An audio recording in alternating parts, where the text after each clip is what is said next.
పౌలు తీతుకు రాసిన పత్రిక 3వ అధ్యాయం మొదటి నుండి చివరి వరకు చదువుకుని చిన్నగా మనం జ్ఞాపకం చేసుకుందాం. 3వ అధ్యాయం మొదటి నుంచి. అధిపతులకును అధికారులకును లోబడి విధేయులుగా ఉండవలనని ప్రతి సత్కార్యము చేయుటకు సిద్ధపడి. పౌలు తీతుకు రాసిన పత్రికను మనం దాదాపుగా 2022 డిసెంబర్ నెలలో ప్రారంభించాం, కానీ కొనసాగించలేకపోయాను. నేను మరలా ఒకసారి మొదటి 2 అధ్యాయాలలో ఏం చెప్పుకున్నామో చెప్పి అప్పుడు 3వ అధ్యాయంలోనికి వద్దాం, ఎందుకంటే చాలా కాలమైంది కదా. అపోస్తలుడైన పౌలు క్రేతు అనే స్థలములో దేవుని పని చేస్తున్నటువంటి తీతుకు ఈ పత్రికను రాశాడు. తిమోతి యవనస్తుడే, తీతు కూడా యవనస్తుడే. తిమోతి ఏమో ఎఫెసులో దేవుని పని చేస్తున్నాడు, తీతు ఏమో క్రేతు అనే స్థలములో దేవుని పని చేస్తున్నాడు. ఈ దేవుని పని చేస్తున్న ఈ యవనులైన తిమోతికి కానీ తీతుకు కానీ సంఘాలలో ఎలా పని చేయాలో, ఎలా పరిచర్య చేయాలో, పనిచేసే వీరు ఎలా ఉండాలో, సంఘానికి ఏం బోధించాలో తెలియచేయడానికి పౌలు ఈ పత్రికలను రాశాడు.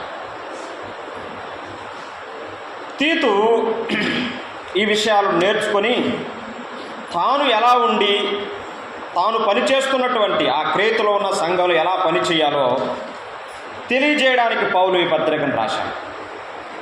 మనం ప్రారంభంలో చెప్పుకున్నాం, మొదటి అధ్యాయమేమో సంఘములో మన ప్రవర్తన, 2వ అధ్యాయంలోనేమో కుటుంబములో మన ప్రవర్తన, 3వ అధ్యాయమేమో లోకములో మన ప్రవర్తన అని చెప్పుకున్నాం. మొదటి అధ్యాయములో పౌలు తానెవరో చెప్పాడు. తాను యేసుక్రీస్తు దాసుడును అని చెప్పాడు. తీతు ఎవరో కూడా చెప్పాడు. తీతు ఎవరని చెప్పాడు? నా నిజమైన కుమారుడు తీతు అని చెప్పాడు. అంటే కుమారుడు అంటే దాని భావం రక్త సంబంధి అని కాదు. ఇతనికే రక్త సంబంధం ఏమీ లేదు. కానీ ఎట్లా మరి కుమారుడు అంటున్నాడు? అర్థం ఏంటంటే పౌలు యొక్క సువార్త ఫలితముగా తీతు రక్షించబడ్డాడు, తిమోతి రక్షించబడ్డాడు. ఎంతోమంది వాళ్ళ పేర్లు రోమపత్రిక 16వ అధ్యాయంలో చెప్పాడు. పౌలు పరిచర్య ద్వారా మేలు పొందిన వారు, రక్షించబడిన వారు, ఆశీర్వదించబడిన వారి జాబితా అక్కడ ఉన్నది. అందుకే పౌలు ఏమని రాశాడంటే నా నిజమైన కుమారుడగు తీతు అని చెప్పాడు. అంతేకాదు మొదటి అధ్యాయంలో ఇంకేం చెప్పాడంటే ఒక స్థానిక సంఘములో ఒక విశ్వాసి పెద్దగా ఉండడానికి అర్హతలు ఉన్నాయి, అర్హత కలిగిన యోగ్యత కలిగిన వారిని సంఘంలో పెద్దలుగా నియమించు అని పౌలు తీతుకు రాశాడు. వినండి, సంఘములో పెద్దలు లేకపోవడం అనేది లోపం. ఆ లోపాన్ని నీవు దిద్దాలి, లేక సరిచేయాలని పౌలు తీతుకు రాశాడు. సంఘంలో అర్హత కలిగిన యోగ్యత కలిగిన పెద్దలు ఉండాలి అని వ్రాశాడు. అంతేకాదు దుర్బోధకులు ఉన్నారు, మోసపరిచే బోధలు ఉన్నాయి, వాటిని ఖండించాలి, వారి నోళ్లు మూయించాలి అని కూడా పౌలు మొదటి అధ్యాయంలో తీతుకు కొన్ని సూచనలు చెప్పాడు. ఇక 2వ అధ్యాయం వచ్చేసరికి ఆయా వ్యక్తుల గురించి చెప్పాడు. వ్యక్తులు వారు ప్రవర్తించవలసినటువంటి విధానాన్ని గురించి చెప్పాడు. నేను మరలా వాటిని వివరించాలనుకోవట్లేదు. వృద్ధులు వారు ఎలా ప్రవర్తించాలి, వృద్ధ స్త్రీలు వారెలా ప్రవర్తించాలి, యవన స్త్రీలు వారెలా ప్రవర్తించాలి, యవన పురుషులు వారెట్లా ప్రవర్తించాలి, దాసులు వారెలా ప్రవర్తించాలి, యజమానులు వారెలా ప్రవర్తించాలి. ఇలాగున ఒక్కొక్కరితో ఆయన వ్యవహరిస్తూ వచ్చాడు. ఎవరెవరు ఎలాగూ ప్రవర్తించాలో కూడా బైబిల్ చెప్తుంది, నేను కాదు, బైబిల్ చెప్తుంది. మనం అలాగూ ప్రవర్తిస్తే మనకు మేలు, మనమున్న కుటుంబానికి, మనమున్న స్థానిక సంఘానికి కూడా మేలు. ఇంకొక మాట, ఒక ఆరోగ్యవంతమైన సంఘంగా మన స్థానిక సంఘం ఉండడానికి ఈ పత్రిక చాలా సహాయపడుతుంది. మన సంఘమే కాదు, ఏ స్థానిక సంఘమైనా సరే ఆరోగ్యకరంగా ఉండాలి అని అంటే ఇందులో తీతు పత్రికలు ఎన్నో విషయాలు పౌలు రాశాడు. వాటిని మనం గ్రహించి అన్వయించుకుంటే మన సంఘం ఆరోగ్యవంతంగా ఉంటుంది. ఇప్పుడు మనం 3వ అధ్యాయాన్ని క్లుప్తంగా జ్ఞాపకం చేసుకుని ముగించుకుందాం. రండి, 3వ అధ్యాయం 1వ వచనం. అధిపతులకును అధికారులకును లోబడి విధేయులుగా ఉండవలెను అని వ్రాసిన వాడు పౌలు ఆత్మ ద్వారా వ్రాసుకున్నాడు. ఎవరెవరికి మనం లోబడాలో బైబిల్ చెప్తుంది. అధిపతులకు అధికారులకు మనం లోబడాలి. రోమా పత్రిక 13వ అధ్యాయంలో కూడా చెప్పాడు పౌలు. ఒక్కసారి చూడండి, చదువుకుందాం. నేను ఎక్కువ వివరించాలనుకోవట్లేదు, ఎక్కువ వచనాలు చదివి మీకు వినిపించాలని నేను ఆలోచిస్తున్నాను. రోమాపత్రిక 13వ అధ్యాయం 1వ వచనం. ప్రతివాడును, ఎవరిని మినహాయించుకోవడానికి వీల్లేదు, ప్రతివాడును పై అధికారులకు లోబడి ఉండవలెను. ఏలయనగా దేవుని వలన కలిగినది తప్ప మరి ఏ అధికారమును లేదు. ఉన్న అధికారములు దేవుని వలననే నియమింపబడి ఉన్నది. అక్కడ ప్రభుత్వములో ఎవరు ఉన్నా, ఎవరు కూర్చున్నా, ఎవరు పరిపాలిస్తున్నా మనం గ్రహించాల్సిన విషయం ఏంటంటే వారిని ప్రభువే అక్కడ కూర్చోబెట్టాడు. మనం వారికి లోబడాలి, వారిని గౌరవించాలి అని బైబిల్ చెప్తుంది. వాళ్ళు మనకి ఇష్టమున్నా ఇష్టం లేకపోయినా ఖచ్చితంగా మనం వారికి లోబడాలి అని బైబిల్ చెప్తుంది. అయితే ఒకటే, మనం లోబడతాం, అందులో అనుమానం ఏం లేదు. కానీ ఒక్క విషయంలో మాత్రం లోబడాల్సిన పని లేదు. ఆ ఒక విషయం ఏంటంటే, దానియేలు గ్రంథం 3వ అధ్యాయంలో రాజు ఒక శాసనం చేశాడు. తిప్పనవసరం లేదు, మనందరికీ తెలిసిన విషయాలు. ఒక ప్రతిమ నిలబెట్టి మొత్తం ఒక సమాచారాన్ని రాజ్యమంతా చాటించాడు. మన రాజ్యంలో ఉన్న ప్రజలందరూ ఈ ప్రతిమకే మొక్కాలి, మొక్కనోడు ఎవడైనా ఉంటే తీసుకెళ్ళి అగ్నిగుండంలో పడేస్తామని చెప్పాడు. అందరూ మొక్కారు, కానీ ఓ ముగ్గురు మొక్కలేదు. ఎవరు వాళ్ళు? షడ్రక్, మేషక్, అబేద్నెగో, లేకపోతే అనన్య, మిషాయేలు, అజర్య. వీళ్ళు ముగ్గురు మొక్కలేదు. ఏమని చెప్పారు? మమ్మల్ని అగ్నిగుండంలో పడేసినా మాకేం భయం లేదు, మేము చచ్చినా చచ్చిపోతాం, మా దేవుడు మమ్మల్ని కాపాడగలడు, ఒకవేళ కాపాడకపోయినా మాకేం భయమేం లేదు, పడేసుకుంటే పడేసుకో, మేము మాత్రం మొక్కమని చెప్పారు. ఇప్పుడు మీరు చెప్పండి, వారు లోబడ్డారా లోబడలేదా? లోబడక్కర్లేదు, ఆ విషయంలో లోబడక్కర్లేదు. మనం యేసు ప్రభుని నమ్ముతున్నాం, ఆయన్నే ఆరాధిస్తున్నాం, ఆయన కోసమే అవసరమైతే మనం ప్రాణం అప్పగిస్తాం. ఆ విషయంలో మనం ఏమీ లోబడాల్సిన పని లేదు. దానియేలు 6వ అధ్యాయంలో కూడా ఇంకో సంఘటన ఉంది. రాజు ఇంకో శాసనం చేశాడు. 30 రోజుల పాటు ఎవరు ఎక్కడ మనవి చేయడానికి, ప్రార్థన చేయడానికి వీల్లేదు. ఒకవేళ అలా చేశారనుకోండి, సింహాల గుహలో పడేస్తాం అని చెప్పారు. కానీ ఒకడు మాత్రం, మీరు నన్ను ఏమైనా చేసుకోండి, నేను మాత్రం రోజు చేసినట్లే చేస్తాను, తలుపులు తెరుస్తా, బాహాటంగానే అందరికి కనిపించేటట్లుగానే ప్రార్థన చేసుకుంటా, అంతేగాని అవి బాబు శాసనం ఒకటి వచ్చింది, చట్టం ఒకటి వచ్చింది, తలుపులన్నీ వేసేసుకుని రహస్యంగా చేసుకుందాం, ఎవరు చూడరు కదా లేనిపోయిన గొడవని ఏమీ అనుకోలేదు. రహస్యంగా కాదు, బహిరంగంగానే ప్రార్థన చేసుకున్నాడు. దానియేలు ఏం చేశారు? దానియేలుని తీసుకెళ్లారు, సింహాల గుహలో పడేశారు, దేవుడు కాపాడాడు అతను. అంచేత ఇటువంటి చట్టాల విషయంలో మనం లోబడాల్సిన పని లేదు. చైనా దేశంలో కమ్యూనిస్టులు పరిపాలన చేస్తున్నారు.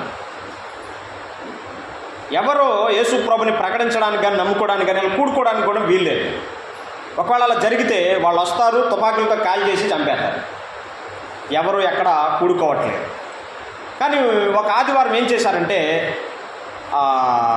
వాళ్ళంతా కూడుకున్నారు, తలుపులన్నీ బంధించేశారు. మనలాగా ఓపెన్గా ఉండదు, చుట్టూ బంధించేసి తలుపులు కూడా వేసేసుకున్నారు. లోపల ప్రార్థన చేసుకుంటున్నారు.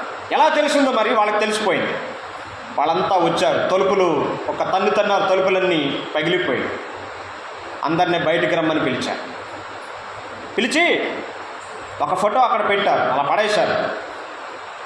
మీరందరూ బ్రతకాలనుకుంటే ఒక్కొక్కడు ఆ ఫోటో మీద ఉమ్ము వేసి బయటికి పోండి, మీరు బతుకుతారు అని చెప్పి. ఒక్కొక్కడు వస్తున్నారు లోపల నుంచి బయటికి. ఏం చేయాలి ఇప్పుడు? ఉమ్మేసి వెళ్ళిపోతున్నాం. బతుకుతే మళ్ళీ అయినా ప్రార్థన చేసుకుందాం, క్షమించమని అడుగుదాం, దేవుడికి క్షమిస్తాడు కదా అనుకుని మనసులో వచ్చిన ప్రతి ఒక్కరు ఉమ్మేసుకుని వెళ్ళిపోతున్నారు. అమ్మయ్య అన్నాడు. అంతా అయిపోయారు. ఆఖరికి ఒక అమ్మాయి మిగిలిపోయింది. ఆ అమ్మాయి వచ్చింది, 14-15 సంవత్సరాలు ఉంటాయి. ఫోటో దగ్గర మోకరించింది. ఫోటో ఇలా గుండ్లుగా హత్తుకుంది. అప్పటి వరకు వేసిన ఉమ్మంతా కూడా తన చున్నీతో అట్లా తుడిసింది. గుండ్లకి ఇలాగా హత్తుకుంది. వెంటనే అక్కడ తుపాకులు ఎక్కుపెట్టినటువంటి వాళ్ళు ధన్ ఆమెను కాల్చి చంపేశారు. ఇప్పుడు నా ప్రశ్న ఏంటంటే, ఈమె యేసు ప్రభు కోసం చనిపోయింది. వెళ్ళిపోయిన వాళ్ళందరూ మళ్ళీ చనిపోతారా చనిపోరా? ఏమండి, అక్కడి నుంచి ఆ రోజు బతికి బయటికి వెళ్ళిపోయిన వాళ్ళు మళ్ళీ జీవితంలో చనిపోతారా చనిపోరా? వాళ్ళు చచ్చిపోతారు. 5 సంవత్సరాలకో 10 సంవత్సరాలకో 20 సంవత్సరాలకో 30 సంవత్సరాలకు మొత్తం మీద చచ్చేది ఖాయమే. యేసు ప్రభుని తృణీకరించి అగ్నికి పోవడం ఎంత భయంకరం ఆలోచించండి. ఆయన కొరకు మనం మరణించడం అనేది చాలా అత్యున్నతమైనటువంటి అవకాశం. నేను వ్యక్తిగతంగా నమ్ముతాను అది అందరికీ ప్రభు ఇవ్వడం. ఎందుకంటే మనకంత సత్తా లేదు, మనకంత దమ్ము లేదు, మనకంత భక్తి లేదు, మనకంత విశ్వాసం లేదు నేను అనుకుంటూ ఉంటాను. కాబట్టి అధికారులకు అధిపతులకు మనం లోబడాలని బైబిల్ చెప్తుంది. అంచేత మనం తప్పక లోబడాల్సింది. రెండో మాట, తీతు పత్రిక 3వ అధ్యాయం 2వ వచనం ఇలా ఉన్నది, ప్రతి సత్కార్యము చేయుటకు సిద్ధపడి ఉండవలెను అని చెప్పాను. నంబర్ 1, అధికారులకు అధిపతులకు లోబడాలి అని సంఘానికి బోధించాలి. లోకానికి కాదు మనం చెప్పాల్సింది బోధ, సంఘానికి. సంఘములో ఉన్న విశ్వాసులు ప్రభుత్వాలకు చట్టాలకు లోబడాలి, విధేయులుగా ఉండాలని బైబిల్ చెప్తుంది. మనం ఇప్పుడు నేర్చుకోవాలి. రెండవది ఏంటంటే, ప్రతి సత్కార్యం చేయడానికి మనం ఎలా ఉండాలి? సిద్ధపడి ఉండాలి అని దేవుని వాక్యం చెప్తుంది. ఇది కొంచెం నేను వివరించాలని ఆలోచిస్తున్నాను. కొంచెం దాన్ని శ్రద్ధ పెట్టి విందాం. ప్రతి సత్కార్యం చేయడానికి మనం ఎలా ఉండాలి? సిద్ధపడి ఉండాలి అని బైబిల్ చెప్తుంది. సత్కార్యము అంటే అర్థం ఏంటి? మంచి పనులు లేక మంచి కార్యం. వాటిని చేయడానికి మనం ఎలా ఉండాలి?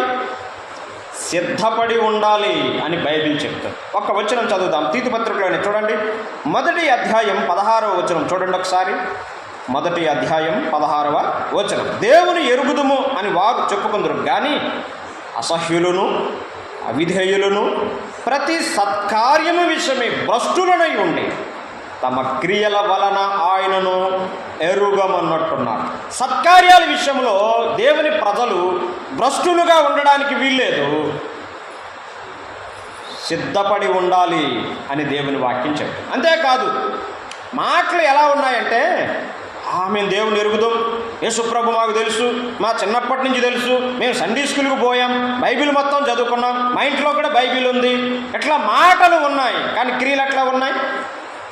మన క్రియలు ఏం చెప్తున్నాయంటే అసలు ఆయన ఎవరో వీళ్ళకి తెలియదు అన్నట్టుగా వాళ్ళ క్రియలు. మాటలేమో యేసుప్రభు మాకు తెలుసు, మా ఇంటి పక్కన ఆయన ఇల్లు అన్నట్టుగా మాట్లాడతారు.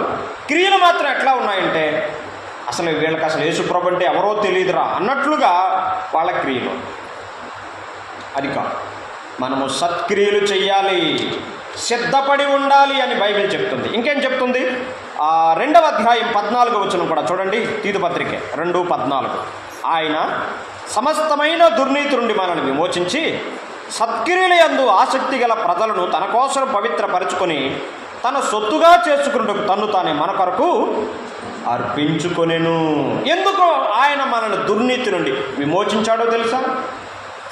సత్క్రియలు చెయ్యాలని. ఆ సత్క్రియల పట్ల మనము ఆసక్తి కలిగిన ప్రజలంగా, శ్రద్ధ కలిగిన వారంగా, సిద్ధపడే వారంగా ఉండాలని ఆయన మనల్ని విమోచించాడు. అయితే మనం ఇప్పుడు ఏం చేయాలి? సత్క్రియలు చేయాలి. చేయడానికి ఎలా ఉండాలి? సిద్ధంగా ఉండాలి, ఆసక్తి కలిగి మనం ఉండాలని దేవుని వాక్యం చెప్తుంది. నేను కొన్ని వచనాలు మనం చదువుకుందాం. ఎందుకు ఈ సత్క్రియలు అంత అవసరము అంటే, మత్తయి సువార్త 5:16 వచనంలో ఎలా ఉంది? మత్తయి సువార్త 5వ అధ్యాయం 16వ వచనం, మనుషులు మీ సత్క్రియలను చూచి పరలోకమందున్న మీ తండ్రిని మహిమపరచునట్లు వారి ఎదుట మీ వెలుగు ప్రకాశింపనీయుడి అన్నాడు. అంటే దేవుని ప్రజలుగా, విశ్వాసులుగా మనము చేసే సత్క్రియల ద్వారా దేవునికి మహిమ కలుగుతుంది అని చెప్తున్నాడు. మనము చేసే మంచి పనులు, మంచి కార్యాల ద్వారా దేవునికి మహిమ వస్తుంది, మనకు కాదు, దేవునికి మహిమ కలుగుతుంది అని చెప్పాడు. మనందరికీ తెలుసు కదా, మత్తయి సువార్త 25వ అధ్యాయంలో ఒక సంఘటన యేసు ప్రభువే స్వయంగా చెప్పాడు. కుడివైపున ఉన్న నీతిమంతులను చూచి ఆయన ఎట్లా మాట్లాడాడు చూడండి ఆ వచనాలు అలా చదువుకుంటూ వెళ్ళిపోతాం. 25వ అధ్యాయం 34వ వచనం, 25:34 మత్తయి సువార్త. అప్పుడు రాజు అంటే ప్రభువే, తన కుడివైపున ఉన్నవారిని చూచి, నా తండ్రి చేత ఆశీర్వదింపబడిన వారులారా, రండి, లోకం పుట్టినది మొదలుకొని మీ కొరకు సిద్ధపరచబడిన రాజ్యమును స్వతంత్రించుకొనుడి. ఈ మాటలు చూడండి. 35వ వచనం, నేను ఆకలిగొంటిని, మీరు నాకు భోజనం పెట్టితిరి, దప్పిగొంటిని, నాకు దాహం ఇచ్చితిరి, పరదేశునయ్యుంటిని, నన్ను చేర్చుకుంటారు, దిగంబరినయ్యుంటిని, నాకు బట్టలు ఇచ్చితిరి, రోగినయ్యుంటిని, నన్ను చూడవచ్చితిరి, చెరసాలలో ఉంటిని, నా యొద్దకు వచ్చితిరని చెప్పు. అప్పుడు వాళ్ళు అంటున్నారు, కుడివైపున ఉన్నవారు, అందుకు నీతిమంతులు అంటున్నారు, ప్రభువా, నువ్వెప్పుడు ఆకలి కొన్నావు, నువ్వెప్పుడు దాహం కొన్నావు, మేమెప్పుడు నీకు ఆహారం ఇచ్చాం, మేమెప్పుడు నీకు దాహం ఇచ్చాం, నువ్వెప్పుడు పరదేశిగా ఉన్నాం, మేమెప్పుడు నీకు బట్టలు ఇచ్చాం, నువ్వెప్పుడు చెరసాల్లో ఉన్నావు, మేమెప్పుడు వచ్చి నేను పలకరించాం అని అంటున్నారు. చివరికి ప్రభు ఏం చెప్పాడు? 40వ వచనం, అందుకు రాజు, మిక్కిలి అల్పులైన ఈ నా సహోదరులలో ఎంతమందికి చేశారంట వీరు? ఒకనికి మీరు చేసితిరి గనుక నాకు చేసితిరని నిశ్చయముగా మీతో చెప్పుచున్నానని వారితో. విన్నారా ఈ మాట? యేసు ప్రభు చెప్పాడు, ఒక్కరికి చేశారంతే. ఎవరో వచ్చారు, ఒక బాటసారి, అమ్మా ఆకలిగా ఉంది, ఒక ముద్ద పెట్టవా అని వచ్చారు. మన దగ్గర ఉంది ఇంట్లో, ఇదిగో ఇది తీసు. దాహంగా ఉన్నది, నీళ్లు. ఎవరో బట్టలు లేక, సరైన వస్త్రాలు లేక, చలితో వణికిపోతున్నారు, వచ్చాను. ఏం చేయాలి? మన ఇంట్లో ఉన్నదే, మనం వేసుకునేదే, పాతబడిపోయిందో ఏదో అది. ఎవరో బాధలో, కష్టంలో, శ్రమలో ఉన్నారు, ఏం చేయాలి? వెళ్ళి పరామర్శించి పలకరించరా. ఇలా చేసిన వాడితో ప్రభు ఏం చెప్పాడో తెలుసా? మిక్కిలి అల్పులైన ఈ నా సహోదరులలో ఒకనికి మీరు చేశారు కాబట్టి నాకు చేశారు అంటున్నారు. అంటే వాళ్ళకి చేస్తే ఎవరికి చేసినట్టు? ఆయన చెప్పిన వాటిని బట్టే చెప్తున్నాను. వాళ్ళకి చేస్తే నాకు చేసినట్లు అని ప్రభు చెప్తాడు. ఎడమవైపున ఉన్న వాళ్ళతో కూడా సేమ్ అదే మాటలు చెప్పాడు. నేను దాహం కొన్నాను, నాకు దాహం ఏం లేదు. నేను ఆకలి కొన్నాను, నాకు ఏం పెట్టలేదు.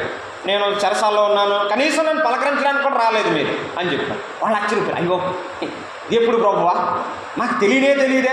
చూడండి వాళ్ళతో ఏం చెప్పాడో చూద్దాం. 44వ వచనం, అందుకు వారు అంటున్నారు, ప్రభువా, మేమెప్పుడు నీవు ఆకలి కొని ఇండుటైనను, దప్పికొని ఇండుటైనను, పరదేశమై ఇండుటైనను, దిగంబరమై ఇండుటైనను, రోగువై ఇండుటైనను, చెరసాలలో ఉండుటైనను చూచి నీకు ఉపసారం చేయకపోతుమే అని ఆయనను అడిగి. అప్పుడు యేసు ప్రభు చెప్పాడు 45వ వచనం, అందుకు ఆయన, మిక్కిలి అల్పులైన వీరిలో ఒకనికైనను మీరెలాగూ చేయలేదు కనుక నాకు చెయ్యి. వీళ్ళలో ఎవరికి చేయలేదు కాబట్టి నాకు కూడా మీరు చెయ్యి. అమ్మా అయ్యా, మనం సత్క్రియలు చేయాలి, మంచి పనులు మనం చేయగలిగినవే చేయాలి. మీరేమనుకోవద్దు, ప్రార్థన చేద్దామని చెప్పండి. ప్రార్థన చేద్దామండి, చెయ్యాలి ప్రార్థన. మొదటిగా ప్రార్థనే చేయాలి, తర్వాత మనం చేయాల్సింది చేయాలి. యాకోబు పత్రిక 2వ అధ్యాయంలో యాకోబు రాస్తున్నాడు. చలికి వణికిపోతున్నాడు ఒక వ్యక్తి, చాలా వణికిపోతున్నాడు. దీనుడుగా వచ్చాడు, ఇంటి బయట నించున్నాడు. వణికిపోతూ వస్తే అప్పుడు ఏం చెయ్యాలి? మనకి చేయగలిగింది చెయ్యాలి. అబ్బాయి దుప్పటి కప్పుకో, లేదా రగ్గు కప్పుకో, ఏదో ఉందో ఇదైనా కప్పుకో, చలి కాసుకొని చెప్పాలి. వాళ్ళు ఏమంటున్నారంటే తెలుసా? 2వ అధ్యాయం 16వ వచనంలో ఉంది, మీలో ఎవడైనా శరీరం కావలసిన వాటిని ఇయ్యక ఏమంటున్నాడంట?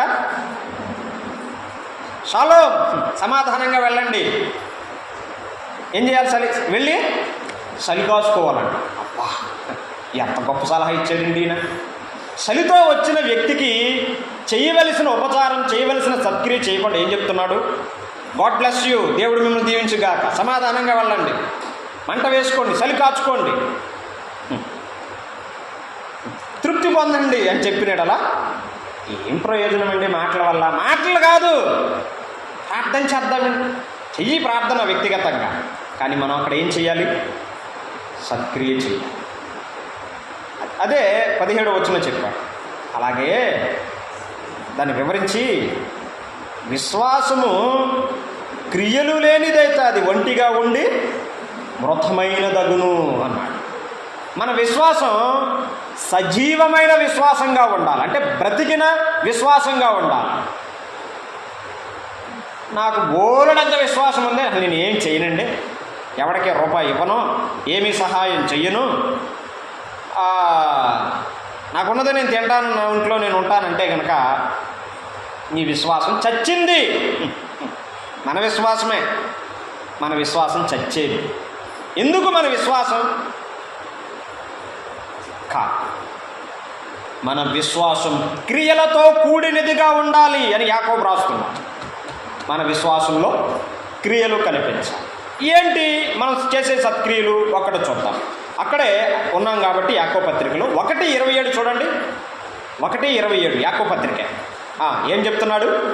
తండ్రి అయిన దేవుని ఎదుట పవిత్రమును నిష్కళంకమైన భక్తి ఏదనగా అన్నాడు. అసలు భక్తి అంటే ఏంటో చెప్తున్నాడు యాకోబు. నేను చాలా భక్తి అనుకుంటున్నాం, మనమే, మీరు కాదు. అసలు భక్తి అంటే ఏంటో చెప్తున్నాడు చూడండి. భక్తి ఏదనగా దిక్కులేని పిల్లలను, విధవరాండ్రను వారి ఇబ్బందిలో పరామర్శించు. అయ్యా అమ్మ, మనమే ఇప్పుడు ఆలోచించుకోవాలి. ఆ వచనం దగ్గరికి వచ్చి దిక్కులేని పిల్లల గురించి ఎప్పుడైనా మనం ఆలోచించామా? ఇబ్బందిలో ఉన్న పిల్లల గురించి కానీ, ఇబ్బందిలో ఉన్న సహోదరుల గురించి కానీ, నేను కానీ నీవు కానీ ఎప్పుడైనా ఆలోచించామా? ఏవి మన సత్క్రియలు? యేసు ప్రభు నమ్ముకున్నాము అని చెప్పుకుంటున్నా మనలో కనిపించే క్రియలు ఏవి? ఒక వ్యక్తి యేసు ప్రభు నమ్ముకున్నాడు అని ఎట్లా తెలుస్తుందో తెలుసా? బైబిల్ ఎట్టుకుని తిరగడం వల్ల కాదు, యేసు ప్రభు నమ్ముకున్నానని బ్యాడ్జ్ పెట్టుకోవడం కాదు, కనబడిన అందరికీ ప్రైజ్ ది లార్డ్ చెప్పడం కాదు. ఎట్లా తెలుస్తుందో తెలుసా? మనము చేసే సత్క్రియల ద్వారా, మనము చేసే ఆ మంచి పనులు, ఆ సహాయము ద్వారా అమ్మో ఇతడు యేసు ప్రభు నమ్ముకున్నవాడని ఇతరులు గుర్తిస్తారు. ఆలోచించండి. ఇబ్బందిలో ఉన్నవారి గురించి ఎప్పుడైనా మనం కలిసి కూర్చొని ప్రార్థన చేశామా? అయ్యో ఫలానా కుటుంబం చాలా ఇబ్బందిలో ఉందంటండి, కాసేపు ప్రార్థన చేయడమే కాదు, మరి ఆ ఇబ్బందిలో నుండి వారు బయటికి రావడానికి మనం చేయదగిన సహాయం చేస్తే వ్యక్తిగతంగా చేయాలి, అది వేరే సంగతి. కనీసం స్థానిక సంఘము ద్వారా ఇబ్బందిలో ఉన్న ఏ కుటుంబానికైనా మనం సహాయం చేస్తున్నామా? మనం మన స్థానిక సంఘం ద్వారా. సంఘం అంటే ఏమనుకుంటున్నారు? సంఘం అంటే కాఫీ టిఫిన్లు కాదండి, మటన్లో చికెన్లు భోజనాలు కాదు. సంఘం అంటే ఇబ్బందులో ఉన్నవారి గురించి ఆలోచించుట, కష్టములో ఉన్నవారి గురించి తలంచుట, ప్రార్థన చేయుట, సహాయము చేయుట సంఘం అంటే. ప్రతి విశ్వాసి ఇలా ధైర్యంగా చెప్పుకోవాలి. నాకే కష్టం వచ్చినా, నాకే బాధ వచ్చినా పర్వాలేదు, నాకు నా ప్రభువు ఉన్నాడు అని ధైర్యంగా చెప్పుకోవాలి. రెండో మాట ఏం చెప్పాలో తెలుసా? బాగా వినండి. నాకు నా స్థానిక సంఘం ఉంది, నా ఇబ్బందిలో నా కోసం ప్రార్థన చేస్తాను, నా ఇబ్బందిలో, నా ఇరుకులో, నా శ్రమలో వారు కూడా పాలు పంచుకుంటారు. నేనేం ఒంటరిదాన్ని కాదు, నా వెనుక ప్రభువు ఉన్నాడు, నా స్థానిక సంఘం ఉంది అని చెప్పుకునే ధైర్యాన్ని మనం కలిగించాలి.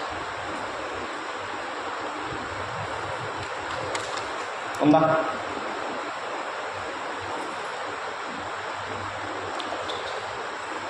భక్తి అంటే ఉపవాస ప్రార్థనలో, ఆ ప్రార్థనలో, ఈ ప్రార్థనలో అన్నీ మంచివే, అన్నీ చెయ్యాలి. నేను విమర్శించాలని కాదు, వాటితో పాటు మనము చేయవలసిన సత్క్రియలు తప్పక చేయాలి.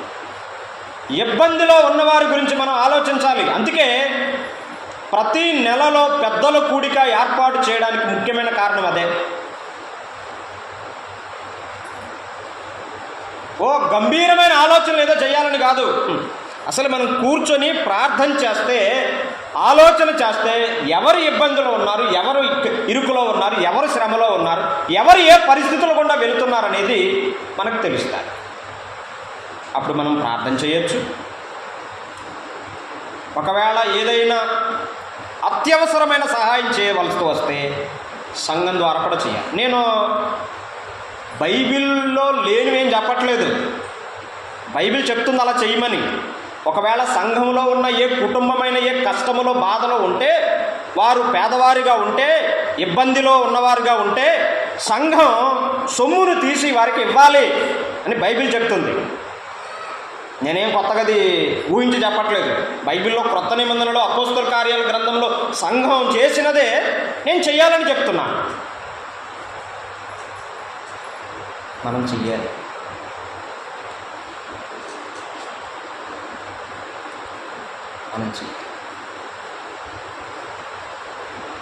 ఒక వ్యక్తిని ఆకర్షించేది, వ్యక్తులను సంఘానికి రావడానికి ప్రేరేపించే కారకం ఏంటో తెలుసా? ప్రేమే.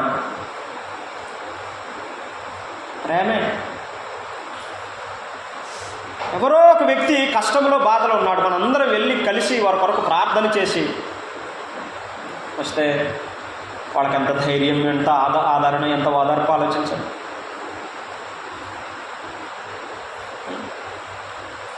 ఇందులో కూడా మళ్ళీ తేడాలు ఏం చూపించకూడదండి. మనం పేదవాడిని ఒక రకంగా, ఉన్నవాడిని ఒక రకంగా, మంచి ఇల్లు ఉన్నవాడిని ఒక రకంగా, ఏదో పూరు గుడిసే లేదా ఏదో ఇల్లు ఉన్నవాళ్ళు ఒక రకంగా చూడకూడదు. మనం అందరికీ ఒకే రకమైనటువంటి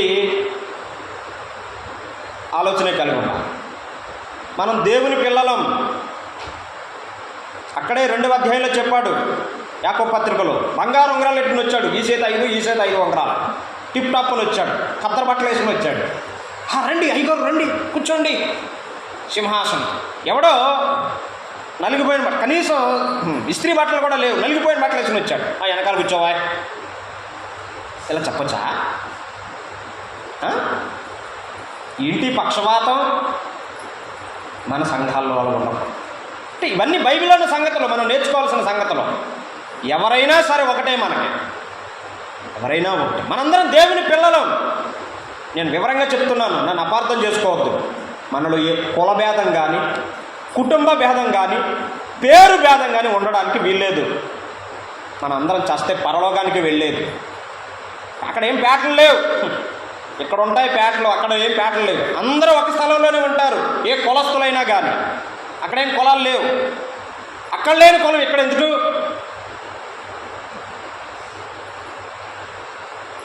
మనందరం దేవుని పిల్లలు, ఒకే రక్తంలో కడగబడ్డాం. మనం ఒకే తండ్రి పిల్లలం, ఒకే తండ్రి పిల్లలు.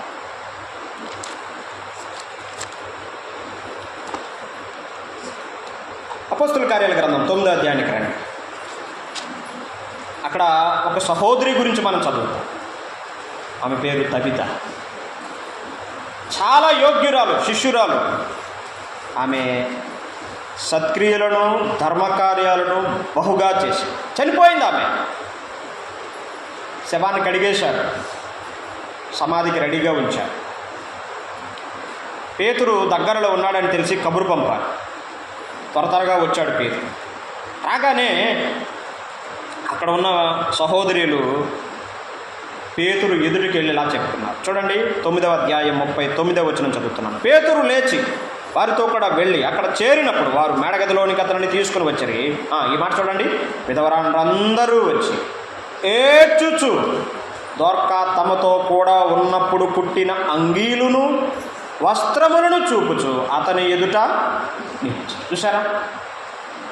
అయ్యా తబిత, ఇదిగో ఆమె కుట్టిన బట్టలు ఇవి, ఆమె ఇచ్చిన బట్టలే అని తమ వస్త్రాలు, తమ అంగీలు చూపుతున్నాడు. అంటే ఆమె చేయగలిగిన సత్క్రియలు, ధర్మకార్యాలు ఏంటి? టైలరింగ్ చేయగలదు ఆమె, బట్టలు కుట్టగలదు. పేదవారికి, విధవరాండ్రికి కుట్టి ఆమె ఇస్తుంది. మర్చిపోయారు వారు? మర్చిపోయారు. ఆమె చనిపోయినప్పుడు చెప్తున్నారు, అయ్యా ఆమె ఇచ్చిన బట్టలే ఇవన్నీ, ఆయన కుట్టిన బట్టలే, ఆమె కుట్టిన బట్టలే ఇవన్నీ అని చెప్పుకుంటూ పేతురుకు చూపిస్తున్నారు. చనిపోయిన తర్వాత మన గురించి మంచి మాట ఏదైనా ఒకటైనా చెప్పుకుంటే చాలు, ఇంకేమీ అవసరం. బతుకుండగా మన గురించి చాలా కబుర్లు చెప్తారు మన ఎదుట ఉన్నాం కాబట్టి. లేని తర్వాత అప్పుడు ఉంటాయి అసలు సంగతే, రహస్యంగా చెప్పుకుంటూ ఉంటారు మన గురించే. అసలు వాస్తవాలు అప్పుడత్తా బయటికి. తబిత గురించి చెప్తున్నాను, ఎంత యోగ్యురా, ఎంత మంచిది. ఆ తల్లి, ఆ సహోదరి కుట్టిన వస్త్రాలను చూపుతున్నారు. సత్క్రియలు చేద్దాం, సత్క్రియలు చేద్దాం. అందుకే పౌలు ఎఫెసీ పత్రికలో, నేను కొన్ని వచనాలు దాటి వెళ్తాను, సమయం చాలదు. తిమోతి పత్రిక రండి. తిమోతి పత్రిక 2వ అధ్యాయం 10వ వచనంలో చెప్తూ సహోదరుల గురించి చెప్తున్నాడు ఇక్కడ. తిమోతి పత్రిక 2వ అధ్యాయం 10వ వచనం, దైవభక్తి గలవారని చెప్పుకుని స్త్రీలకు తగినట్టుగా సత్క్రియల చేత తమ్మును తాము అలంకరించుకొనవలెను అని చెప్పాడు. సహోదరులకు అలంకారం ఏంటి? ముక్కులకు చెవులకు అయి కాదు అలంకారం, సత్క్రియల చేత అలంకరించుకో. మంచి పనులు, మంచి కార్యాలు, సహాయం చేసే విషయంలో ముందు సత్క్రియల చేత అలంకరించుకోవాలి. ఎబ్రీ పత్రిక 10వ అధ్యాయం 24వ వచనంలో కూడా చెప్పాడు. రండి ఆ ఒక వచనం కూడా చదువుకుంటాం. ఎబ్రీ పత్రిక 10వ అధ్యాయం 24, 25 వచనాలు. కొందరు మానుకొనుచున్నట్టుగా సమాజంగా కూడుట మానక ఒకరినొకడు హెచ్చరించుచు ఆ దినము సమీపించడం మీరు చూచిన కొలది మరి ఎక్కువగా అలాగూ చేయొచ్చు. ప్రేమ చూపుటకును సత్కార్యములు చేయుటకును ఒకరినొకడు పురుకొల్పవలనని ఆలోచన. ప్రేమ చూపుటకును సత్కార్యాలు చేయడం, ఒకరినొకరు మనం ప్రోత్సహించుకోవాలి అని బైబిల్ చెప్తుంది. అమ్మా అయ్యా వింటున్నారు కదా, సత్కార్యాలు చేయడానికి ఒక వ్యక్తిని ప్రేరేపించే కారణం ఏంటో తెలుసా? ప్రేమ. నిజంగా మనం దేవుని ప్రేమ కలిగి ఉంటే తప్పకుండా మనం సత్క్రియలు చేస్తాం. మనంతా డమ్మీ అనుకోండి, ఓరకనే మాటలు మాత్రం కోటలు దాటేస్తూ ఉంటాయి. ప్రేమ కలిగి ఉందాం, సత్క్రియలు చేద్దాం, కష్టములో బాధలో ఉన్నవారిని దర్శిద్దాం. ఎవరినైనా దర్శిస్తున్నామా మనము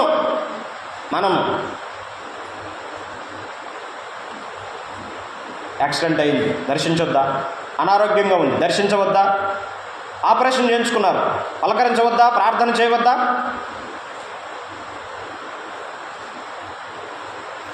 ఒకే కుటుంబం మనందరం కూడా, వేరు కుటుంబాలకు చెందిన వాళ్ళమే, కానీ మనందరం దేవుని కుటుంబానికి చెందినవారు. సత్క్రియలు చేయటానికి సిద్ధంగా ఉండాలి. ఇంకా 2 మాటలు ఉన్నాయి, నేను త్వరగా వాటిని చెప్తాను. చూడండి, తీతు పత్రిక రండి, 3వ అధ్యాయం 8వ వచనం చదువుకుందాం. చూడండి, 3వ అధ్యాయం 8వ వచనం. తీతు పత్రిక 3:8. ఈ మాట నమ్మదగినది గనుక దేవుని యందు విశ్వాసం ఉంచిన వారు సత్క్రియలను శ్రద్ధగా చేయటం యందు మనసు ఉంచినట్లు నీవి సంగతులను గూర్చి దృఢముగా చెప్పుచుండవలనని కోరుచు. ఎవరు సత్క్రియలు చేయాలి? దేవుని యందు విశ్వాసం ఉంచినటువంటి విశ్వాసులు, దేవుని ప్రజలు, దేవుని పిల్లలు. ఎలా చేయాలి సత్క్రియలు? శ్రద్ధగా చేయాలి అని చెప్తున్నాడు. నిర్లక్ష్యంగా కాదు, అశ్రద్ధగా కాదు, శ్రద్ధగా చేయాలి. సిద్ధపడి ఉండాలి, శ్రద్ధగా చేయాలి, మనస్సు ఉండాలి. ఈ విషయాల గురించి తీతుకు పౌలు ఏం చెప్తాడంటే, సంఘానికి చెప్పు బాబు, దృఢముగా చెప్పుచుండవాలనని కోరుచున్నాను. చాలా గట్టిగా చెప్పు ఈ విషయాలను, మొహమాటం పడకో. సంఘములో ఉన్న ప్రజలు సత్క్రియలు నేర్చుకోవాలనే విషయాన్ని సంఘానికి గట్టిగా చెప్పు. అలా చెప్పమని నేను కోరుచున్నాను నిన్ను అని పౌలు తీతుకు చెప్తున్నాడు. ఎందుకో తెలుసా? ఎందుకు కోరుతున్నాడో తర్వాత మాటలో చెప్పాడు. ఎందుకంటే ఇవి మంచివియు మనుషులకు ప్రయోజనకరమైనవి ఉన్నవి అన్న. కాబట్టి సత్క్రియలు చేయడం అనేది మనుషులందరికీ ప్రయోజనం. ఇవి మంచివి, ప్రయోజనం, లాభాన్ని కలిగించేవి, మేలుని కలిగించేవి. అందుకు తప్పక మనం సత్క్రియలు చెయ్యాలి. 14వ వచనం కూడా చూడండి. మన వారును నిష్ఫలులు కాకుండా నిమిత్తము అవసరమును బట్టి సమయోచితముగా సత్క్రియలను శ్రద్ధగా చేయుటకు నేర్చుకొనవలెను అన్నాడు. ఇవి నేర్చుకుంటే వచ్చేవి, చెప్తే వచ్చేవి కాదు. చెప్పడం వల్ల కాదు, నేర్చుకోవాలి. మనం శ్రద్ధగా చేయాలి, సిద్ధపడి చేయాలి, అవసరాన్ని బట్టి చేయాలి. ఎవరు అవసరంలో ఉన్నారో ఆ అవసరానికి తగిన సహాయం మనం చేయడానికి ప్రార్థన చేసి ఆ తర్వాత మనం తప్పక వారికి సహాయం చేయాలి. చేస్తున్నామా? ఆలోచించాలి. ఓ దేవుని సేవకుడు బస్సులో ప్రయాణమే పెడుతున్నాడు. సేవకుడు సమయం చాలా అయింది, రాత్రి 11 అవుతుంది. ఇంతలో బస్సు ఆగింది. ఓ వృద్ధురాలు బస్సులో ఎక్కి సీట్లు చూసుకుంది. అటు ఇటు చూసిందని ఎక్కడ ఒక సీటు కూడా ఖాళీ లేదు, అంతా ఫుల్ అయిపోయింది. నించోలేదు, కిందకి దిగిపో అన్నాడు కండక్టర్. అమ్మో లేదండి, చాలా దూరం వెళ్ళాలి, చాలా అర్జెంటు. సరే నించునే ప్రయాణం చేస్తాను. బస్సు వెళ్ళిపోతాం. దేవుని సేవకుడు అక్కడే కూర్చుని చూశాడు. కూర్చున్నాడు, ఆమెను చూస్తున్నాడు. లోపల ఏదో మనస్సాక్షతను గద్దిస్తుంది. లేకు ఆ వృద్ధురాలకు సీట్ ఇవ్వి, ఆ వృద్ధురాలకు సీట్ ఇవ్వి అని మనస్సాక్షతను గద్దిస్తుంది. లేచి నిలబడదామంటే ఇతను చాలా లావు ఉంటాడు, నిలబడలేడు. ఎలా మరి? మనస్సాక్షి గద్దిస్తుంది. సరే ఇంకా పోరాలేకపోయాడు. పోనీలే అనుకున్నాడు. లేచాడు. అమ్మ కూర్చో అన్నాడు. నించున్నాడు. కాళ్ళు పీకేస్తున్నాయి, ఒళ్ళు లాగేస్తుంది, నిప్పులు వచ్చేస్తున్నాయి. అలాగే తట్టుకున్నాడు. ఉదయానికి గమ్యానికి చేరిపోయారు, దిగిపోయారు బస్సు. ఆయన నడుచుకుంటూ భారంగా వెళుతున్నాడు. ఇంతలో ఈ వెనకాల వృద్ధురాలు అయ్యా అంది. చెప్పమ్మా, మీరు క్రైస్తవులు కదండి? ఎలా తెలుసు? బస్సులో అంతమంది ఉన్నారు కదండి, ఎవరు నాకు సీట్ ఇవ్వలేదండి, మీరు ఇచ్చారు. క్రైస్తవులు మాత్రమే అలా చేయగలరండి అని చెప్పి అన్నాడు. మనసులో నెమ్మది పొందాడు. సేవకు ముందుకు ఇవి చిన్నవి, ఏం పెద్ద సహాయాలు ఏమి కాదు, చిన్న సహాయాలు చేస్తున్నామా మనం? ఆలోచించాలి. సమయోచితముగా మనం సత్క్రియలు చేయాలి అని దేవుని వాక్యం చెప్తాం. ఇస్లామిక్ దేశాల్లో ఓ భర్త యేసుప్రభు నమ్ముకున్నాడు. ముస్లింలు యేసుప్రభు నమ్ముకుంటే కాల్ చేస్తారు, వాళ్ళని శిక్షిస్తారు. కానీ రహస్యంగా ప్రభువు నమ్ముకున్నాడు.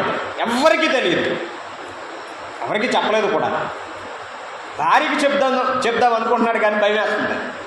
ఈమె లీక్ చేసిందంటే అంతే సంగతి. చెప్దామా వద్దా అని మనసులో వేదన పడుతుంది. వెళ్ళాడు దగ్గరికి. అమ్మాయి చెప్పండి, నేను ఒక విషయం చెప్దాం అనుకుంటున్నాను కానీ అని తడబడుతున్నాడు, సందేహపడుతున్నాడు. ఆమె అంది, నువ్వు యేసుప్రభువుని నమ్ముకున్నావు కదా, నీకు ఎలా తెలుసు? నాకు తెలుసు. ఎలాగా? మొన్నటి నుంచి నేను మీ ప్రవర్తన గమనిస్తున్నాను, చాలా మారిపోయిందండి. పెళ్లి చేసుకున్నప్పుడు అట్లా ఉండేవారు కాదు మీరు. గత కొన్ని రోజుల నుంచి నేను మీ ప్రవర్తన గమనిస్తున్నాను, చాలా మారిపోయారు మీరు. నేను మీలో మార్పును గమనించాను. నెమ్మది కలిగి మనం నమ్ముకున్నామని మన క్రియలే చెప్తాయండి. మన ప్రసంగాలు కాదు, మన ప్రార్థనలు కాదు, మన క్రియలు చెప్తాయి. సత్క్రియలు సిద్ధపడి ఉండాలి, శ్రద్ధగా చేయాలి, అవసరాన్ని బట్టి సమయోచితంగా చేయాలి అని నేర్చుకోవాలని దేవుని వాక్యం చెప్తాం. ఇప్పుడు నేను నీవు మనందరం చేయాల్సిన ప్రార్థన ఏంటో తెలుసా? ప్రభువా, నేను సత్క్రియలు చేయడం నాకు నేర్పించు. నేను నేర్చుకోవాలనుకుంటున్నాను, అవి నీ వాక్యంలో వ్రాయబడిన సంగతులు నేను నేర్చుకుంటాను, సహాయం చేయాలి, ప్రార్థించాను. ఇక 2వ వచనం నుండి ఏం చెప్పాడో నేను త్వరగా వివరించను, కానీ ఆ వచనాలన్నీ అలా చదువుకుంటూ వెళ్ళిపోతాను. చూడండి, 3వ అధ్యాయం 2వ వచనం ఇంకేం చెప్పాడు? మనుషులందరి ఎడల సంపూర్ణమైన సాత్వికాన్ని కనపరచాలి. సాత్వికం అంటే మాటకు మాట, దెబ్బకు దెబ్బ కాదు. సాత్వికం అంటే క్షమించడం, ప్రేమించడం, చేసిన కీడును మరచిపోవడమే సాత్వికం. ఒక ప్రశ్న, బహుమతి లేని ప్రశ్న. భూమి మీద ఉన్నవారందరిలో కంటే మిక్కిలి సాత్వికుడు ఎవరండి? మోషే. ఎన్ని మాటలు, ఎన్ని నిందలు, ఎన్ని సనుగుళ్ళు ఎదుర్కొన్నాడు మోషే. మనం సంపూర్ణమైన సాత్వికాన్ని కనబరచాలి. ఎందరి పట్ల? మనుషులందరి ఎడల అని చెప్పాడు. ఇంకా ఎవరిని దూషించకూడదు. అమ్మా అయ్యా నేను చెప్పట్లేదు, బైబిల్ చెప్తుంది మనం ఎవరిని దూషించకూడదు. ఇంకా జగడమాడిన వారుగా ఉండాలి, దెబ్బలాటలు గొడవలకు మనం వెళ్ళకూడదు. వెళ్తే వారుగా ఉంటే మానుకోవాలి. ఎవరు చెప్పారు? యేసు ప్రభు చెప్పాడు, బైబిల్ చెప్తుంది మనం గొడవలకి దెబ్బలాటలకు పోకూడదు. ఇంకా ఏమని చెప్తున్నాడు? శాంతులుగా ఉండాలని ఏం చెప్తున్నాడు? వారికి జ్ఞాపకము చేయుము అన్నాడు. వారికంటే ఎవరికండి?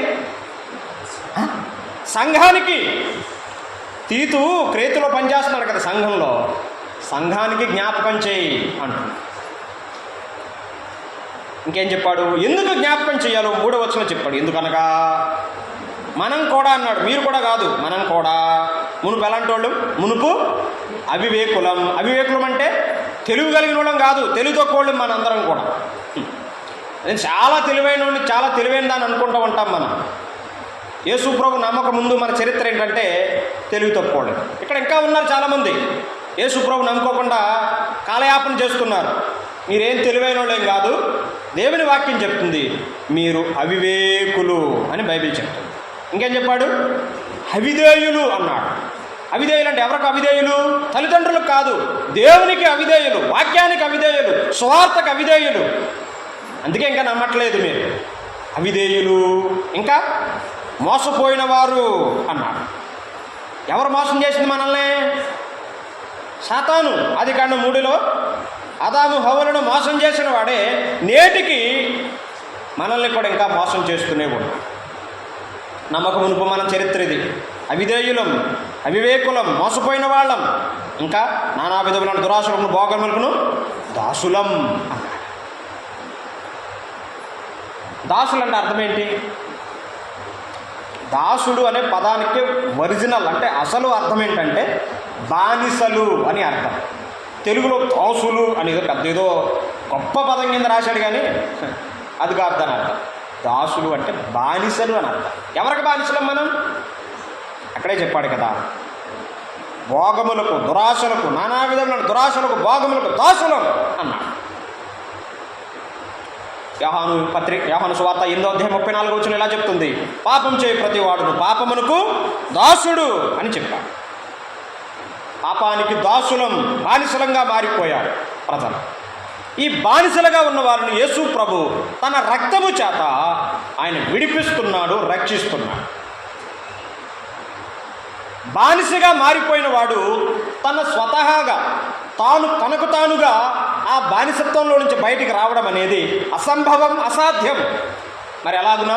యేసు ప్రభుని ఆశ్రయించాలి. ప్రభువా, నేను పాపానికి దాసుడైపోయాను, పాపానికి దాసురాలుగా మారిపోయాను, దయచేసి నన్ను విడిపించు, రక్షించని ప్రార్థన చెయ్యాలి. లేకపోతే ఆ పాపమే నిన్ను అగ్నిగుండానికి తీసుకుపోతాను. దాని అర్థం ఏంటంటే పాపానికి బానిస అంటే పాపం ఆ వ్యక్తికి యజమానుడిగా మారిపోతుంది, లేక బాస్ అవుతుంది.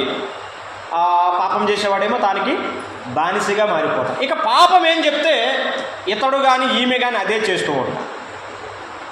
రావాలనుకుంటూ ఉంటాడు, ఈ త్రాగుడు మానాలనుకుంటాడు, చెడు తిరుగులు మానాలనుకుంటాడు, ఈ కాని కార్యాలు మానాలనుకుంటాడు, కానీ మానలేడు. మానాలి అనుకుంటాడు, మానలేడు. రావాలనుకుంటాడు, రాలేడు. ఎలా మరి? యేసుప్రభుది, ప్రభువా ఈ బానిసత్వము నుండి నేను బయటికి రావాలనుకుంటున్నాను, నన్ను విడిపించు, నన్ను రక్షించు, ఇదివా నా చెయ్యి అని నీ చెయ్యి ఆయనకు చూపిస్తే నువ్వు ఏ పాపానికి దాసుడువు, దాసురాలు అయిపోయావో ఆ పాపాన్ని నుంచి ఆయన నిన్ను బయటికి విడిపిస్తాడు, రక్షిస్తాడు. ఇంకేం చెప్తున్నాడు? దుష్టత్వమునందును అసూయ కాలము గడుపుచు అసహ్యులమై ఒకరినొకడు ద్వేషించిన వాళ్ళం మనం. ఇది మన గత చరిత్ర. కానీ మారిపోయాం.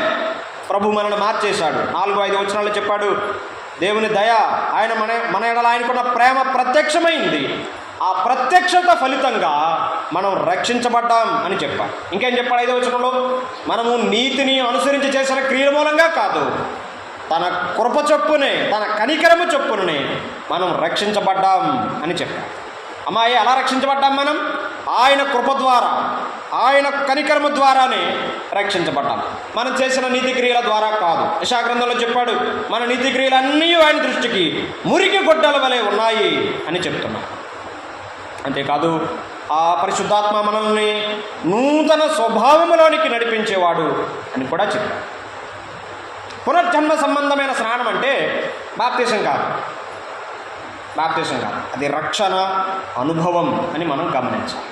పరిశుద్ధాత్మ దేవుడు రక్షించబడిన ప్రతి విశ్వాసులోనికి రక్షించబడిన రోజు ఆయన హృదయంలోనికి వస్తారు. ఈ మాట మీరు అర్థం చేసుకున్నారని అనుకుంటున్నాను. రక్షించబడిన ప్రతి విశ్వాసులో, అమ్మాయ నువ్వు నిజంగా విశ్వాసమైతే నీలో పరిశుద్ధాత్మ దేవుడు ఉంటాడు. చూసుకోండి, ఒకసారి ఆలోచించుకోండి, నాలో పరిశుద్ధాత్మ దేవుడు ఉన్నాడా? ఒకవేళ ఉంటే నేను అట్లా ఉంటాను. రక్షించబడిన రోజే పరిశుద్ధాత్మ దేవుడు లోనికి వస్తాడు. అపోస్తలుల కార్యాల గ్రంథం 2వ అధ్యాయం 37 నుంచి మనం చదువుకుంటూ వస్తే ఆ భాగాల్లో ఈ సత్యాన్ని అక్కడ లోకా రాస్తుంది. ఆయన మన లోనికి వస్తాడు. ఎంతకాలం ఉంటాడంటారు? పాత నిబంధనలో వస్తాడు, పని జరిగిస్తాడు, వెళ్ళిపోతాడు. కొత్త నిబంధనలు అట్లా కాదు. రక్షించబడిన రోజు పరిశుద్ధాత్మ దేవుడు లోనికి వస్తాడు, చనిపోయే వరకు మనలోనే ఉంటాడు. చనిపోయే మనలో ఆయన మనలో నూతన స్వభావాన్నైనా కలిగిస్తూ ఉంటాడు. 6వ వచనం 7వ వచనం చెప్పాడు, మనము ఆయన కృప వలన నీతిమంతులమని తీర్చబడ్డాం అన్నాడు. మన క్రియల ద్వారా కాదు, అది మనం గమనించాలి. ఇంకేం చెప్పాడంటే 8వ వచనం మనం ఆల్రెడీ చదువుకున్నాం కదా. 9వ వచనంలో ఏం చెప్తున్నాడంటే, అవివేక తర్కాలు ఉన్నాయి, వంశావళులు ఉన్నాయి, నిష్ప్రయోజనమును వ్యర్థమును గనుక వాటికి దూరముగా ఉండము. వేటిని దృఢంగా బోధించాలో వాటిని బోధించమని చెప్పాడు. వేటిని జ్ఞాపకం చేయాలో వాటిని జ్ఞాపకం చేయమని చెప్పాడు. ఇప్పుడు ఏం చెప్తాడంటే, వేటికి దూరంగా ఉండాలో వాటికి దూరంగా ఉండమని కూడా చెప్పాడు. వేటికి దూరంగా ఉండాలి? అనవసరమైనవి, వ్యర్థమైనవి ఉన్నాయి కొన్ని. అవివేక తర్కాలు ఉన్నాయి, వంశావళులు ఉన్నాయి, కలహాలు ఉన్నాయి, ధర్మశాస్త్రాన్ని గురించిన వివాదాలు ఉన్నాయి. ఇవన్నీ నిష్ప్రయోజనం, వ్యర్థం, వేస్ట్ అని చెప్పాడు. కనుక వాటికి దూరంగా ఉండు. వ్యర్థమైన వాటికి దూరంగా ఉంటే అవసరమైన వాటికి దగ్గరగా ఉండగలుగుతాం. వ్యర్థమైన వాటికి దగ్గరగా ఉన్నాం అనుకోండి, అవసరమైన వాటికి దూరంగా ఉండు. ఇంకేం చెప్పాడు 10వ వచనంలో? సమస్యలు కలిగించే మనుషులు ఉంటారు, ఇంటిలో కాదు సంఘంలో కూడా ఉంటారు. మతభేదములు కలిగించే మనుషునికి 1-2 మార్లు బుద్ధి చెప్పిన తర్వాత వానిని విసర్జించమన్నాడు. లెక్క చూసారా ఎంత కరెక్ట్గా ఉందో? ఎన్నిసార్లు చెప్పమన్నాడు? 2, 3, 4 కాదు, 1, 2 సార్లే ఫైనల్. ఇక 3వసారి అవసరం లేదు. ఇక సంఘాల్లో భేదాలు కలిగిస్తున్నా వ్యక్తిని వ్యక్తిగతంగా దర్శించి చెప్పాలి, బాబు ఇది తప్పు నాయన, ఇది తప్పు, ఇట్లా భేదాలు కలిగించకూడదు, నువ్వు చెప్పేది అబద్ధం, నువ్వు చెప్పేది దేవుని వాక్యానికి సరిపోదు అని చేత నువ్వు సరి చేసుకోవాలి, మార్చుకోవాలని ఒకసారి చెప్పాలి. వింటే మంచిదే, వినకపోతే మళ్ళీ చెప్పాలి, 2వసారి కూడా చెప్పాలి. ఆ 2సార్లు కూడా వినలేదనుకోండి, నీకు నాకు ఇంకా కుదరదిక, నువ్వు ఇక పక్కకుండని చెప్పి ఆ వ్యక్తిని విసర్జించాలి అని చెప్పాడు. అట్టివాడి స్థితి ఏంటో చెప్పాడు 11వ వచనం. అట్టివాడు మార్గము తప్పి తనకు తానే శిక్ష విధించుకొనిన వాడే పాపము చేయుచున్నాడని నీవు ఎరుగుదు. ఇవి చాలా స్పష్టమైన సూచనలు తీతుకు చెప్తున్నాడు. జ్ఞాపకం చేయి, దృఢంగా చెప్పు, దూరంగా ఉండు, విసర్జించు, నువ్వు ఎరగాల్సిన సంగతులు కూడా చెప్పు. నువ్వేం ఎరగాలో అది కూడా చెప్పు. ఇతడు పాపం చేస్తున్నాడు, మార్గం తప్పినవాడు, పాపము చేస్తున్నవాడు తనకు తానే శిక్ష విధించుకుంటున్నాడు. ఆ విషయాన్ని నువ్వు ఎరుగుంటే మంచిది అని పౌలు చెప్తున్నాడు. ఇక 12, 13, 14 వచనాల్లో తన వద్ద ఉన్నటువంటి సహోదరుల గురించి రాస్తాడు. నేను అన్ని వచనాలు చెప్పలేను కానీ 13వ వచనంలో ఒక మాట అన్నాడు చూడండి. ధర్మశాస్త్రవేది అయిన జానాను అపోల్లోను శీఘ్రముగా సాగనంపము, వారికి ఏమీ తక్కువ లేకుండా చూడు. ఇదే సత్క్రియలు అంటే, వారికి ఏమీ తక్కువ లేకుండా చూడు, వారిని జాగ్రత్తగా చూసుకో, జాగ్రత్తగా సాగనంపు అని చెప్తున్నాడు. 14వ వచనంలో చెప్పాడు కదా, మనవారు నిష్ఫలులు కాకుండా నిమిత్తము అవసరమును బట్టి సమయోచితముగా సత్క్రియలను శ్రద్ధగా చేయుటకు నేర్చు. సత్క్రియలు మనం చేయాలి.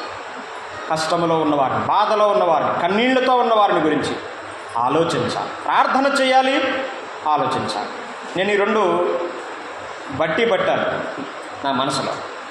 రెండు విషయాలు. ఒకటి, ప్రార్థన చేయాలి, తర్వాత ఆలోచన చేయాలి.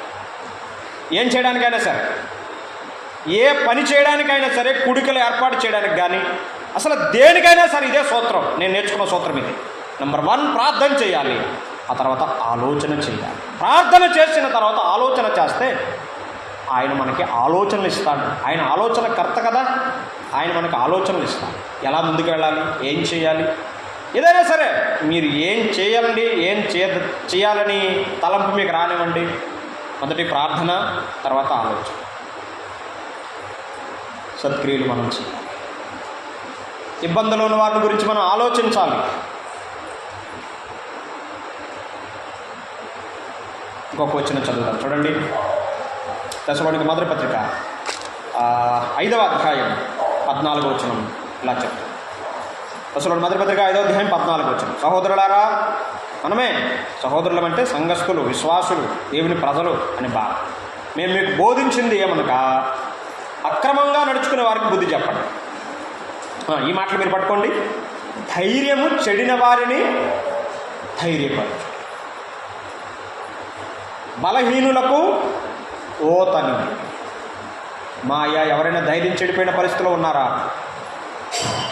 మేము ఒంటరి వారం అని ఎప్పుడు తలంచకండి. ప్రభు సహాయం చేస్తాం. ధైర్యము చెడిన వారిని ఎట్లా వారిని ధైర్యపరిచేది?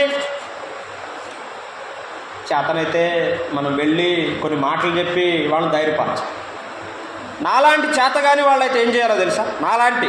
నాకు చేత కాదు మాట్లాడడం, చెప్పడం, ఆదరించడం. అక్కడికి వెళ్ళి మౌనంగా కూర్చొని ఉంటే చాలు. ఎవరో కోల్పోయారు కుటుంబీకుల్ని, మనం అక్కడ ఉండి కాసేపు మౌనంగా ఉండి మన ఆదరణ, భరోసాను మనం వారికి ఇవ్వగలిగితే అయిపోతుంది. ధైర్యం చెడిన వారిని, ఇంకా బలహీనం మనం చేయకూడదు, మనం ధైర్యపరచాలి. లేవలేని స్థితిలో, నిస్పృహలో, నిరాశలో కూరుకుపోయిన వారు ఉంటారు. ఏం చేయాలి?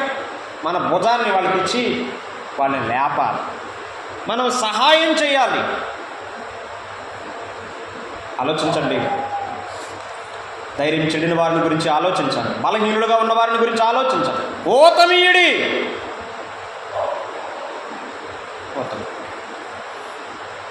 15వ వచనం చదివి నేను ముగిస్తాను. 3వ అధ్యాయం 15వ వచనం. తీతు పత్రిక 3:15. నా యొద్ద ఉన్న వారందరూ నీకు వందనములు చెప్పుచున్నారు. విశ్వాసమును బట్టి మమ్మల్ని ప్రేమించే వారికి మా వందనములు చెప్పు. చివరిగా వందన వచనాలతో పత్రికను పౌలు ముగిస్తాను.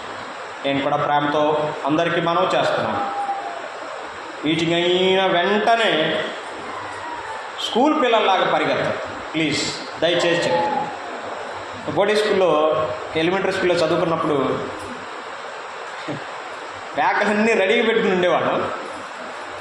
గంట కొట్టడానికి తీసేవారు. కొట్టడానికి తీసేవారు.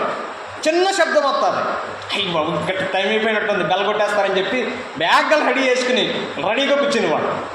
ఇక బెల్ అట్లా కొట్టగానే పరుగంటికి. ఇది బడి కాదు, దేవుని సన్నిధి. కొంత సమయం కరెక్ట్. ప్లీజ్, ఒకరినొకరు వందనాలు చెప్పుకోండి, ఒకరినొకరు పరామర్శించుకోండి. మనం దేవుని పిల్లలు, ఆటలు కాదు, అలకరించుకోవాలి, ప్రేమ చూపుకోవాలి. ఒకవేళ వాడు గత వారం రాలేదు, అమ్మా పోయిన వారం ఇంటికి రాలేదమ్మా, ఇంటి దగ్గర అట్లాగా కుదరదు కదా మనకి. ఎక్కడెక్కడో వేరు ఇల్లు ఉంటాయి మనకి. కనీసం ఇప్పుడైనా సరే, పోయిన వారం ఇంటికి రాలేదు బ్రదర్, ఎక్కడికి వెళ్ళారు? పోయిన వారం మీరు వస్తారనుకున్నాను, అమ్మ నువ్వెక్కడికి వెళ్ళావు తల్లి అని ఒకరినొకరు పరామర్శించుకోండి. ఒకరి కష్ట దుఃఖాలు ఒకరు మంచి చెడ్డ ఒకరు మాట్లాడు, వందనాలు చెప్పుకోవాలి, పరామర్శించుకోవాలి, పలకరించుకోవాలి. అలా చెప్పు. దయచేసి పరిగెత్తుంది, పంపలేమీ మునుగుపో. ఇప్పుడు ఉండే పనులు ఉంటాయి. ఒకరినొకరు అభినందించుకొని, ప్రార్థన చేసుకుని, ఒకరినొకరు పరామర్శించుకొని, వందనాలు చెప్పుకుని వెళ్ళాలి. నేను చెప్పట్లేదు అలా చేయమని. నేను చెప్తే మీరు ఏం చేయనక్కర్లేదు. బైబిల్ చెప్తుంది.